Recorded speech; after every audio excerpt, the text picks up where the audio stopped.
everything happened all at once, that I wasn't able to process any of those emotions how I should, right? I was buying a house. I was having a new child born into our family.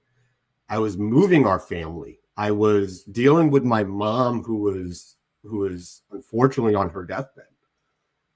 All of those are major life events in and of themselves. And on top of that, I have cancer. I never dealt with any of these emotions. So now I'm sitting at home on medical leave. I did the chemo, I did the radiation, I did the surgery. I'm just at home with myself and my thoughts.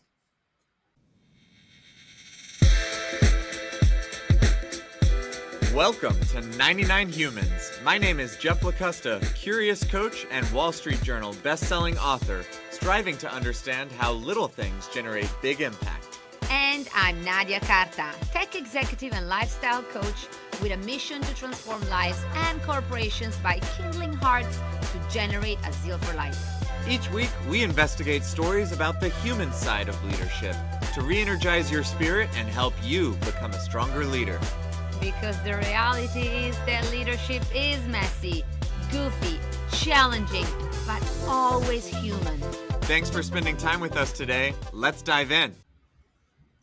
Welcome, Raman, on 99 Humans. It's so nice to have you today. Thank We you. always ask our guests, where are they in the world? I am in Huntington, Long Island. Oh, I've never been there.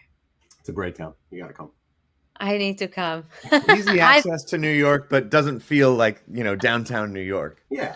We do have a nice downtown area, though. A lot of nice restaurants, a lot of nice bars, good nightlife. Nice. I go a lot to Great Neck. Those are areas that I visit. I guess it's more in the north. Where are you? South of Long Island or north of Long Island? North Shore, Suffolk County, but right on the border of Nassau and Suffolk. Nice. So not far if you're familiar with like Great Neck, also North Shore, but I'm in Suffolk County. Great Neck is Nassau, right? I think it's Western Nassau. I'm still navigating all of those counties after 5 years. And Jeff, how's Atlanta treating you today? Atlanta is good. We got one last, we always get fooled that it's going to be, it's warm and we're entering summer and now it's 40 degrees out. So we had a couple of nice days. We were in the lake this week, which was awesome. But now it's 40 degrees and way too cold for that. But have a fun fundraiser coming up for the Humane Society tomorrow night, which is pretty exciting. So yeah, life is good. How about you, Nadia? Are you gonna be wearing a tuxedo? Not a tux, but I will be in a suit. Yeah, so dressing up for it, which is fun. Send photos. Please. Oh yeah. Well, Raman, we are very excited to chat because 99 Humans is all about getting into the messy realities of leadership. And often those realities come from the fact that we are people as leaders and we're leading people on the other side. And when all of that happens, it can be funny, it can be goofy, it can be sad and hard. Yeah. And I know that your story is an incredible one that involves a cancer diagnosis and the birth of your child and moving out. There's so much that happened to you as a human being that impacted so many other areas of your life. So thank you for making time, coming on the show today. Maybe just to start, what are you up to right now? Ground us in what life looks like for you right now. Yeah, absolutely. Well, first and foremost, thank you for having me. Greatly appreciate it. I am super excited to be chatting with you guys. And I was telling you, Jeff, that I've listened to a handful of episodes. I've taken some book recommendations from some of your previous guests. I'm diving into those. So really loving the podcast. Life right now, well, professionally, I am at IPG Media Brands, specifically Kinesso. So I am a VP alongside our programmatic teams for the pharma vertical at Kinesso. I've been with IPG almost about 7 years or so. In that time, have grown and operated in a number of different roles. You've seen a lot of changes happen to Kinesso and IPG as well. Yes, absolutely. And a ton and of more coming. Yeah, exactly.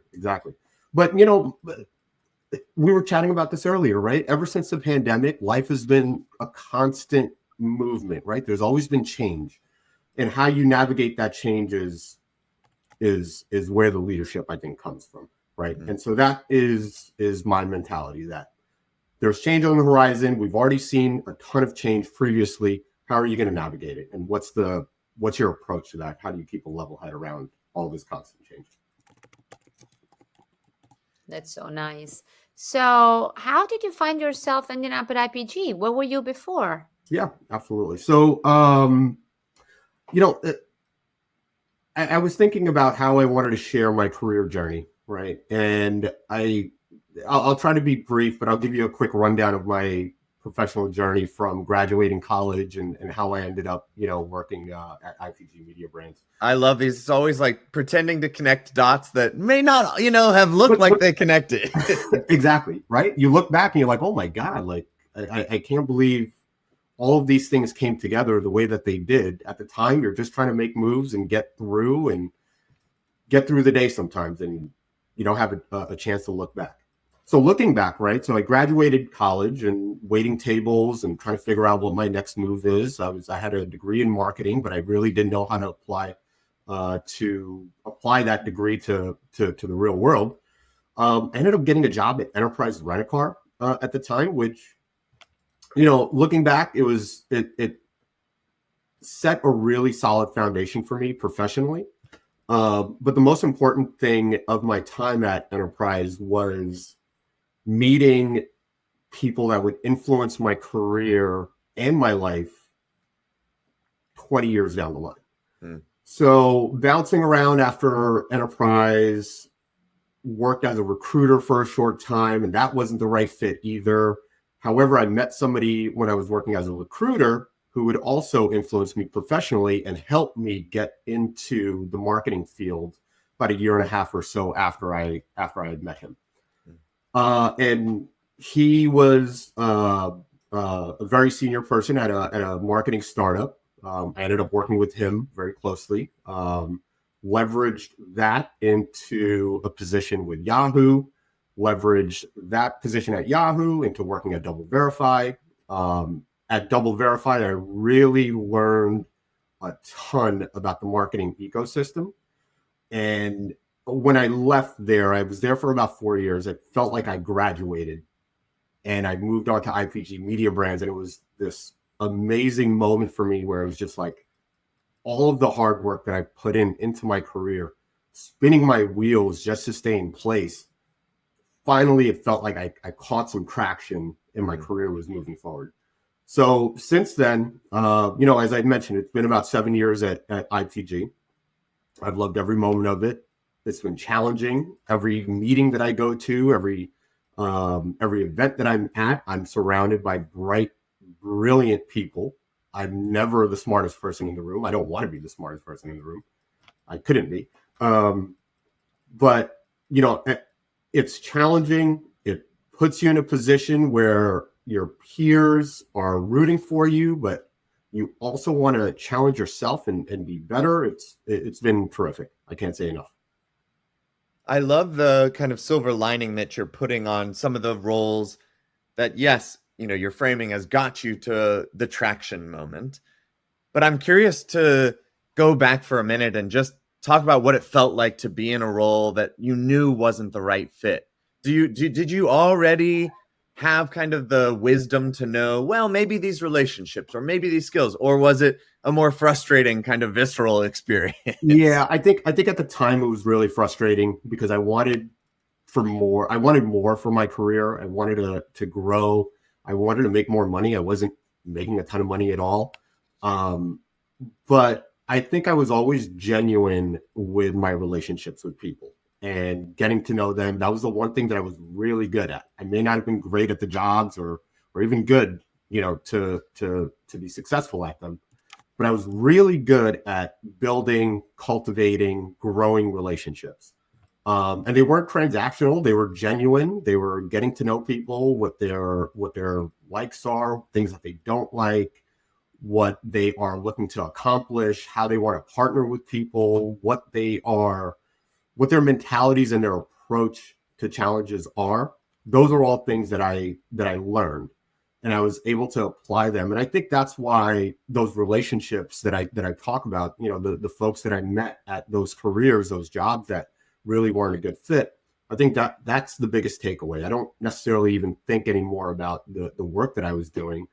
I don't even remember the work, but I remember the folks that I met and I grew with, and that stands out to me more than anything. Yeah.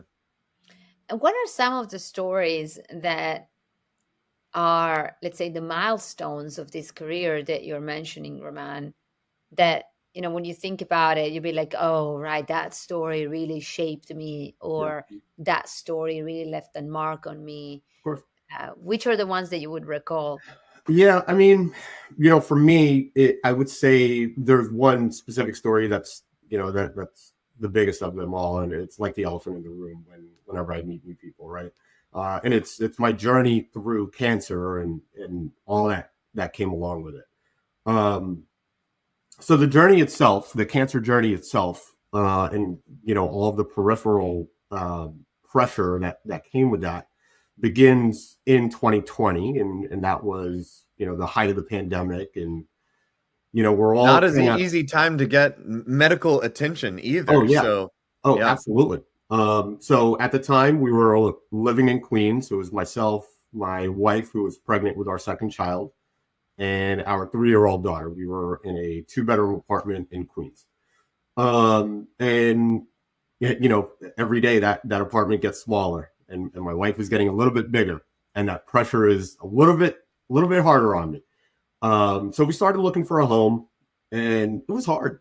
Looking for a home was hard. We probably checked out 30 or 40 different homes before we got lucky, and we had been outbid a couple of times. So even though we had some accepted bids for homes, there were others that outbid us, and we lost out on a couple of homes that we really wanted.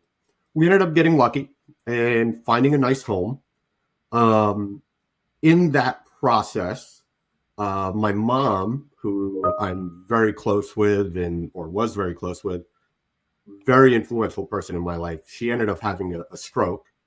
And she was on a ventilator for the last 4 months of her life, just about the entirety of those 4 months. So sorry.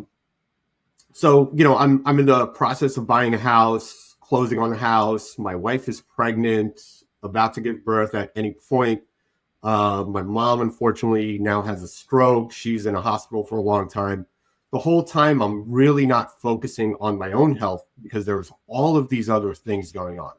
At the same time, if you recall, during the pandemic, the pressures of your career have just gone up exponentially as well. Where there's no more boundaries. You're waking up, you're in your apartment, and you're logging on at maybe 8:30, 9 o'clock in the morning. And many nights I was working till 10:30, 11 o'clock at night and still sitting there in the same spot all day.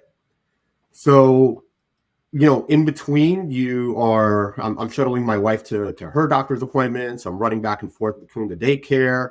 I'm trying to visit my mom in the hospital, talking to lawyers while I'm closing on a house, trying to get renovations on that house, minor renovations that needed to be done, a lot of different things. And I'm just not focusing on myself at all. In that time, I was in a conversation very much like I am with you guys right now, and I bit my cheek. And I was really in a lot of pain. It was very painful. And I didn't think anything of it. So a couple of weeks go by. It hasn't gotten better. It feels like it's getting worse. And every time I brush my teeth, every time I use mouthwash, my mouth is burning. It's getting really bad. So after a little while, several weeks go by, my wife says, go to the hospital, go to a doctor, go check it out. So I finally get to a doctor, get shuttled around to a few other doctors, and I remember it vividly. Got into a doctor's office. It was Friday, October 23rd, and my doctor's appointment was at noon. I get there a little early. I'm about 11:45 at the doctor's appointment, and immediately they took me in. Never in my life has a doctor taken me early. I've always waited. So I knew something was up. I knew something was up. Yeah. So I get into the doctor's office. He closed the door behind me with no emotion, says, Mr. Khanna, we have confirmed you have cancer. I said, oh. No air, couldn't breathe. Felt like I got punched in the stomach. Mm.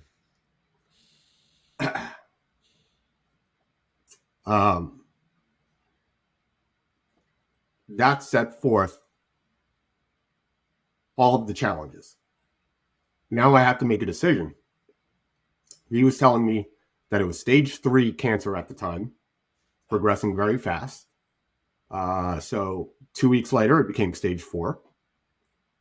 And it had already spread to my neck, to lymph nodes. So it was very aggressive. Wow. They told me I had somewhere in the range of 4 to 6 months to live, which is a wild thing to hear when you're buying a house with a 30-year mortgage. You've got children. I had a 3-year-old at the time. My wife is pregnant with a newborn. And he said it was urgent. You need to go into surgery right away, followed by chemo and radiation, very aggressive treatments. So I really thought, I don't know what to do. I don't know what to do. Do I go through with buying this house? Do I back out and lose my down payment? Do I stay in Queens in this 2-bedroom apartment, not knowing what's behind it? I thought very hard, broke down many times, but decided to go through. We bought the house. We closed on the house, got whatever renovations that we needed to do done. And I was saying this a little earlier, the wildest weekend I've ever had in my life. Friday, November 6th, we spent all day moving from our apartment to Huntington, to our new home. We woke up in the morning and my wife was in labor. Our son was born November 7th, Saturday. 2 days later, everything went fine. My wife and our newborn son finally made it home on November 9th. And then November 10th, woke up at 4 o'clock in the morning and I was ready for war. And I walked into Lenox Hill Hospital and they performed a surgery to remove the cancerous tumor. And then I was in the hospital for about 10 days before I was in ICU, the hospital for about 10 days before I could make it home. So a lot went on. And finally, when I got home, is where my chemo and radiation treatment started. I did 30 sessions of radiation, 6 weeks of chemo. Have had 2 surgeries since, likely on docket for a 3rd coming up. But it's been a journey through it all. I've been at IPG. I've worked across multiple teams. I've always had the support of the company, of my day-to-day peers. I've had the support of leadership. That's why I say I can't say enough. The loyalty there is incredible. So, for me, when we talk about stories, what's a story that stands out? And I'm sorry to be long-winded. That's really the story that like I said, it's the elephant in the room for me. It's hard for me not to talk about leadership and growth without talking about, everything that I went through in my cancer journey. It is so powerful to hear you now, so many years past this experience, still going through some of this experience, obviously, but, hearing you've got your weekend where you're, with your kids and you're enjoying life's beautiful moments again. Thank you for being willing to share your story. And it's an ongoing journey, right? It is something that I look in the mirror and I experience it every day. These scars don't go away, right? These are scars up and down my body that remind me every time I look in the mirror. I'm okay with that. Yeah. The PTSD of it all has been the difficult part. The physical pain of the chemo and the radiation and the side effects of all that was hell. The PTSD and the aftermath of it all has been probably the toughest thing that I've dealt with. What do you mean by that?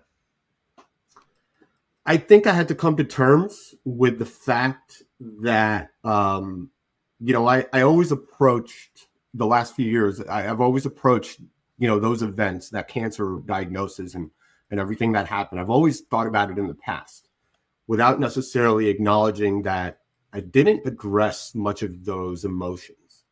everything happened so fast. Everything happened all at once that I wasn't able to process any of those emotions how I should, right? I was buying a house. I was having a new child born into our family. I was moving our family. I was dealing with my mom who was unfortunately on her deathbed. All of those are major life events in and of themselves. And on top of that, I have cancer. I never dealt with any of these emotions. So now I'm sitting at home on medical leave.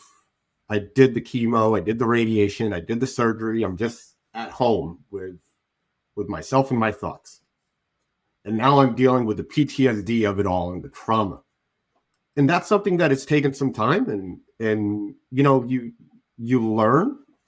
There's been a ton of anxiety. I've battled through bouts of depression, uh, and bouts of anger. These swings of emotion, right? The only way I could get through that time period was suppressing all of that emotion and being focused, laser focused on what needed to be done. I had very small margin of error.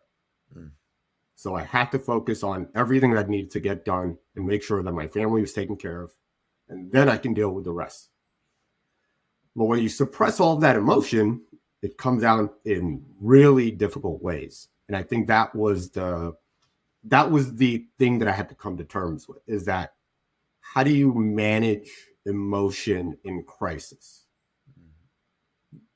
You have to get through that crisis, which means that maybe at times you're sacrificing your own mental well-being and suppressing that emotion. But at some point you have to face the truth. And that's been difficult. What are some of the ways that you've been seeking to go through these emotions, right? Everybody has different ways. I mean, with small children, Mhm. all that is going on, how are you able to push through in your days? Yeah, I think for me, therapy certainly helped a little bit. I've read quite a bit in terms of some self-help books, right? And I don't know if I want to classify them as self-help books necessarily, but they do help prioritize and position important things in your mind and all of your emotions. So I think I've learned a lot from that regard. Um, I came I came to an understanding that I am responsible not just for the well-being of my children, but I'm responsible to them as well, right? Meaning that I'm responsible to them to show how you manage a crisis, how you navigate challenges. That's my responsibility to them. It's not just for their well-being, but there's a responsibility that I have as their father to make sure that I'm teaching them how to work through challenges. And their children watch you every moment of every day, and they're going to mimic all the things that you do, right? So how I respond to challenges today is how they will respond to a challenge 20, 25, 30 years from now when they're faced with a crisis, because we're all going to face crisis at some point in our lives. But if I am showing them that you don't have to lose your head, right? You can keep a level head, still be in touch with all those emotions that you're going to experience. Keep a level head. You have a lot to do. Focus. I think that is, I think that is probably the biggest lesson that I would like to pass along to them. If you go back to kind of the, I guess I'm curious how you navigated the work portion of it as almost like the dominoes began to fall. Like, it would be hard to tell. I mean, honestly, I've had people say like, oh, I was nervous to say that I was moving because I didn't want you to think I was distracted. And we left the distraction of moving several, crises ago in your story. So how did you navigate and share and create the space, if you could, and it sounds like you were able to, between your own team and your own managers and bosses? There's so many dynamics at work that you're also juggling, and yet nobody wants you to have to juggle those pieces at the same time. No, of course. At the time, I worked at an IPG agency called Cabrion. And Cabrion had this culture of support that I had never seen before at any other media company, any other company in general. I've never seen this level of support before. Our former CEO, her name is Erica Schmidt. She was an outstanding leader, and that support started from her. Of course, there were day-to-day folks that I worked with, right? That I was very honest with and telling them, hey, I'm moving. My wife is pregnant. Here's what's going on. When my mom had a stroke, I was very honest about what was happening there. Everybody gave me enough space that I was able to navigate all of those things. And if I needed a little time off to be able to run back and forth between the hospital or to drop my daughter at daycare, and I needed to miss a meeting or a status or something like that, wasn't a big deal. They knew I'd put in the effort. I'll come back. I'll pick up whatever lost work there is. We worked off each other. We collectively helped each other as best as we could. But even as you said, right, bosses and everybody else, people that we report out to, it starts from the top, and it was a culture of support. As I said, I've never seen that level of support before. I would not have been able to do all of these things without that structure of support that was in place. Very often we read on social media that your manager has more impact than anybody else in your life because they influence so much of what's going on, including the sense of safety. Mm-hmm. And it seems that your declaration of appreciation about how they behaved truly had an impact on your life, especially in America, right? Which is a world where your medical insurance is tied to your work. Yeah. It's a world where there's so much uncertainty around basic needs of safety, right? Like it can really wreck anybody in any situation. And how open were you at work about the emotional roller coaster of it all, including all the surrounding things like your mom, the kids, the house? What was your level of disclosure there? I have always been an open book about this. There's nothing for me to hide behind or not share. I think I was always upfront about all of the challenges that I faced, and I didn't want for that to be something I didn't share across. I wanted to bring my whole authentic self, as they say, to work, right? And that may mean that I'm dealing with the passing of my mother. I'm dealing with the birth of my son and my move and a terminal illness.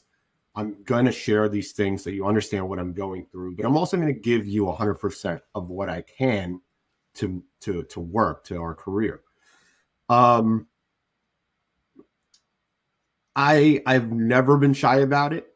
Although once all of the treatment was over and I was kind of just dealing with the mental aspect of it, that's where I think I found myself dealing with a lot of anxiety, and I would be very quiet in meetings and not share openly.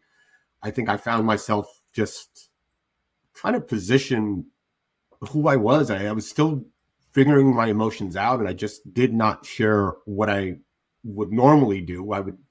My personality would not come out in meetings, right? In my career.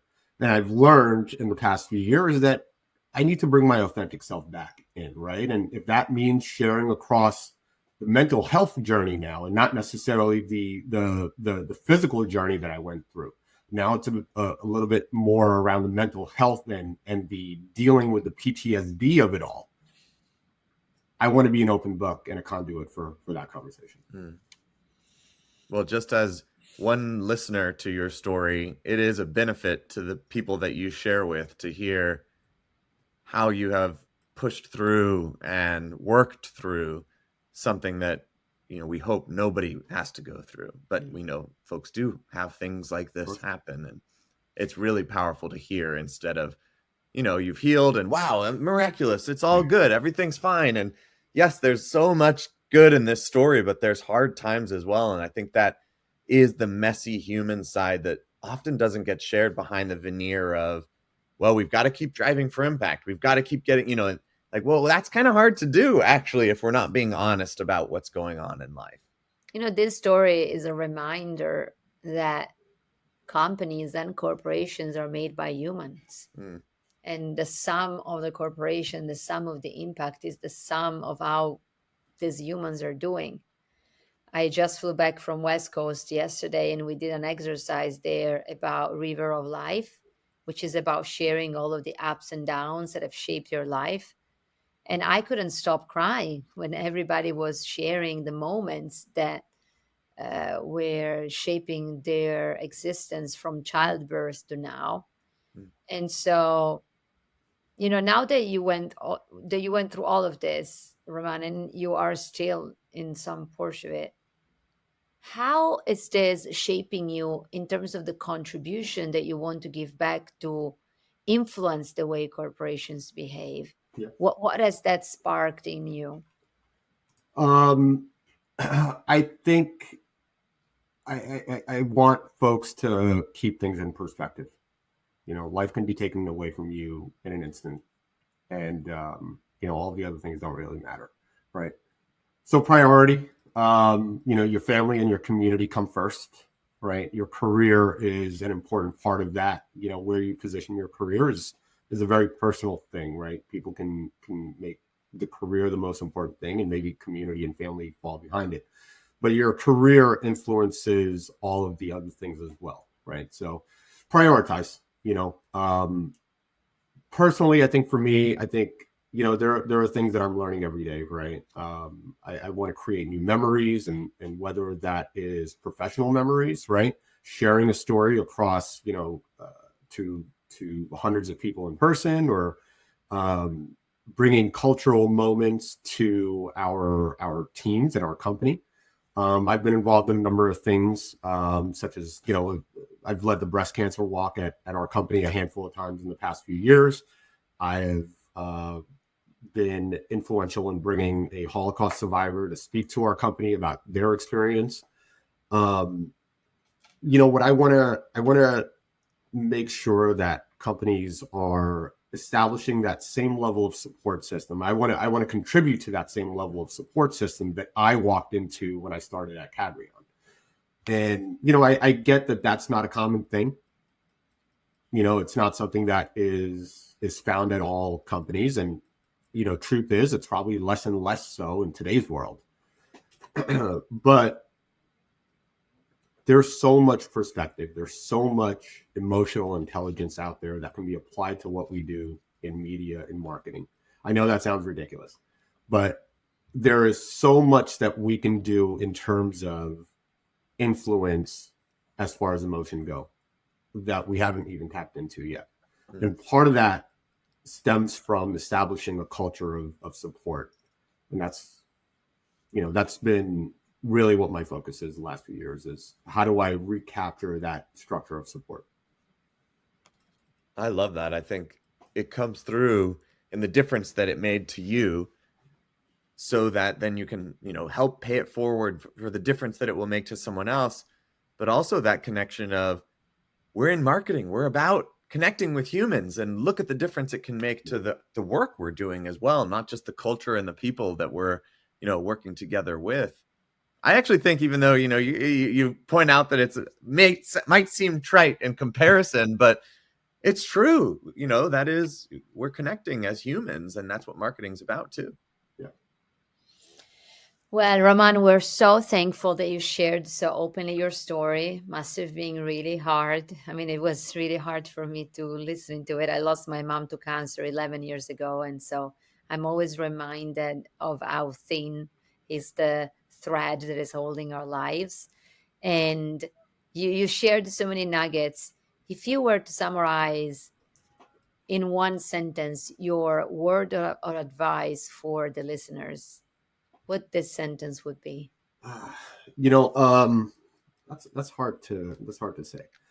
I will say this. There's a quote by Stuart Scott, and he was a sportscaster who passed away of cancer. Maybe 10 years ago. I mistaken on exactly when. Very personable guy. Center of attention every time he was on the screen. He had a quote about living with cancer and dealing with it. And I'm going to read it only because I have it in front of me. I'm going to read it because otherwise I'm going to butcher it. But he says, when you die, it doesn't mean that you lose to cancer. You beat cancer by how you live, why you live, and the manner in which you live.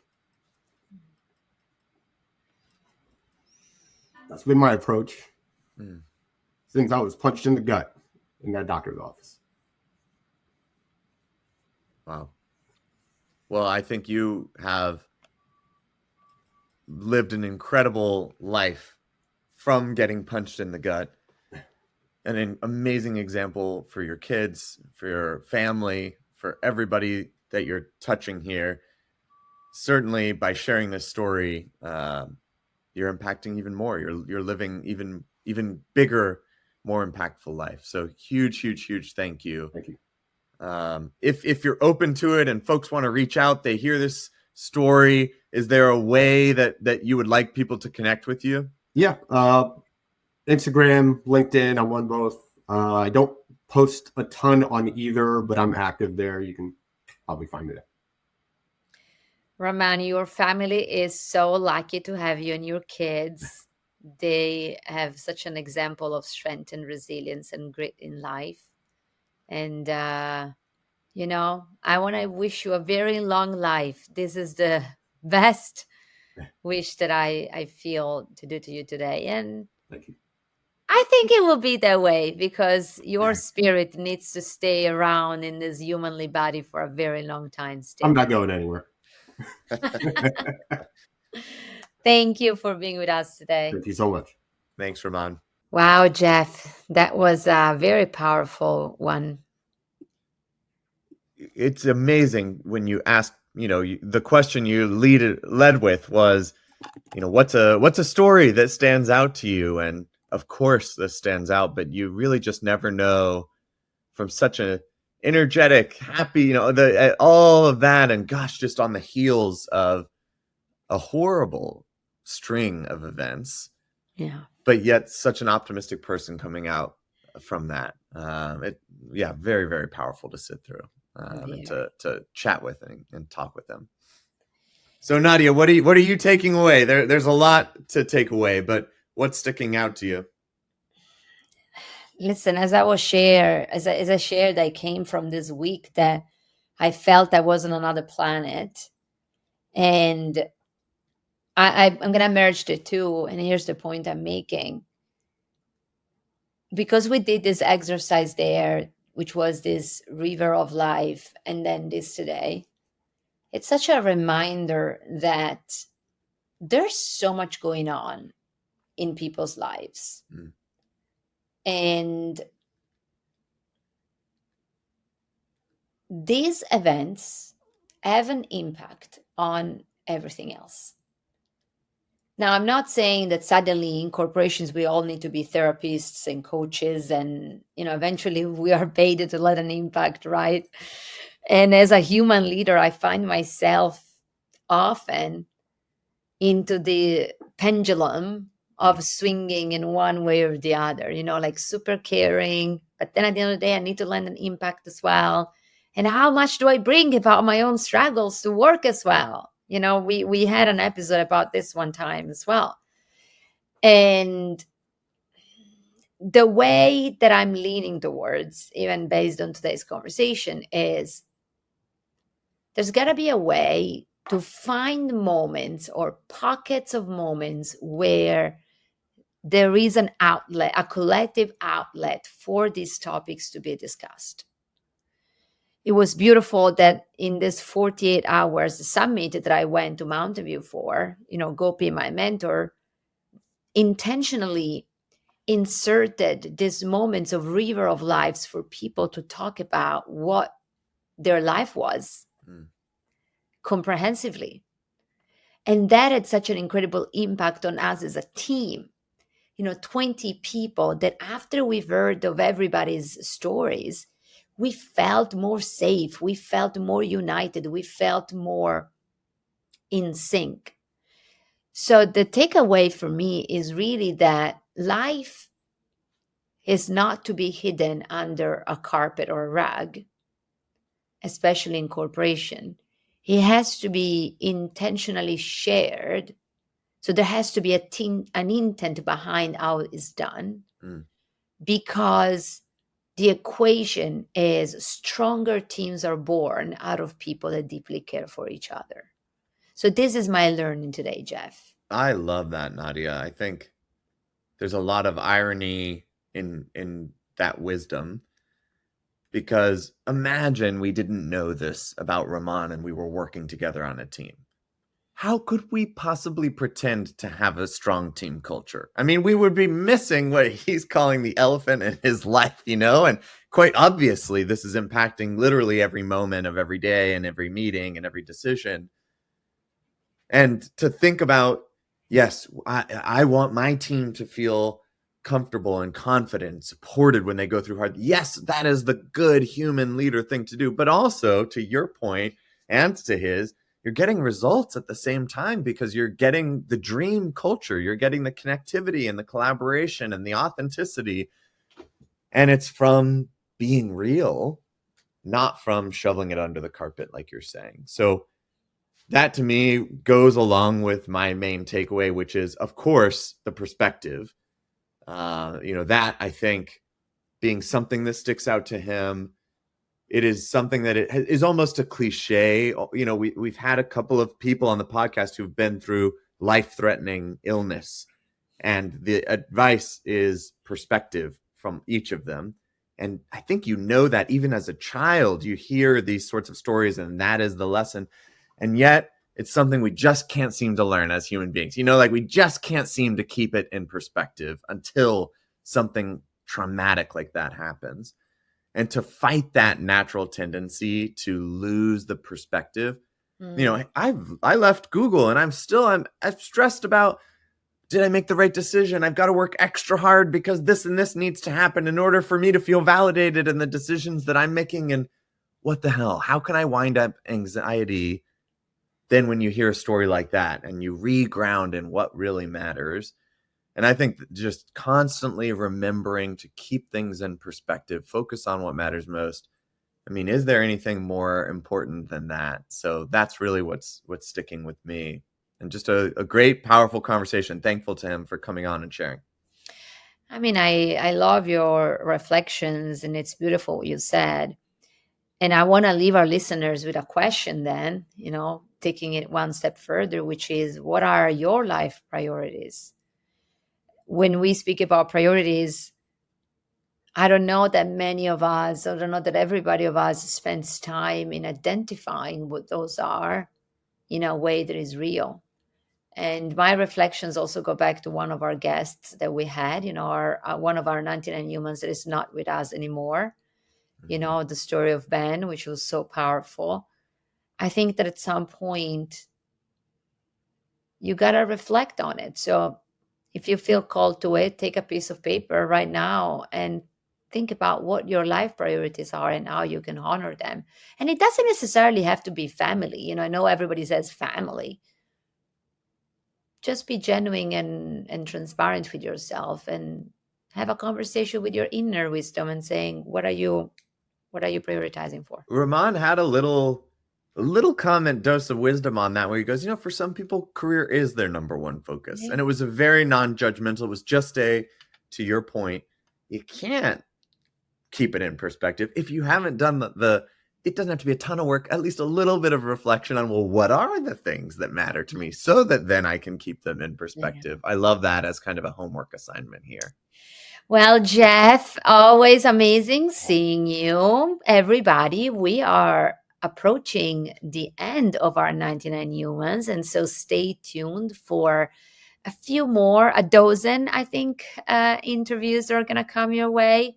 And if you feel called and compelled, give us 5 stars and sign up for our newsletter in our website to follow the adventures, as this will become a book that we all hope you'll be reading. So thank you, Jeff, and thank you everybody for listening. Until next Thank time. you. Until next time. Bye.